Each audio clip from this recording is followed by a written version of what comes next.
Hulk, তোমার মায়ের kidney খুব খারাপভাবে ড্যামেজ হয়ে গেছে। মা, আমি তোকে কিছু হতে দেব না। যেভাবেই হোক আমি 15 লাখ টাকা জোগাড় করব। ভগবান, আমার মাকে বাঁচিয়ে দাও। শুনুন, শুনুন, সবাই শুনুন। কাশ্মীর থেকে যদি কেউ সোনার আপেল এনে দিতে পারে, আমি যাব। 50 লাখ টাকা আমি এনে ছাড়ব। মায়ের জন্যে আমি কাশ্মীরের পাহাড়ও জয় করব। এটাই, ওটাই সোনার আপেল। এই সোনার আপেল নিতে হলে আগে আমার সাথে লড়তে হবে।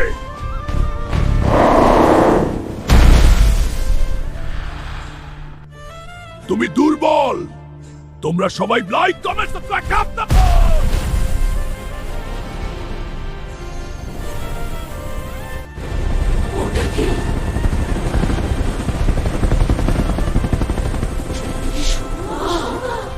এত বড় সোনার আপেল!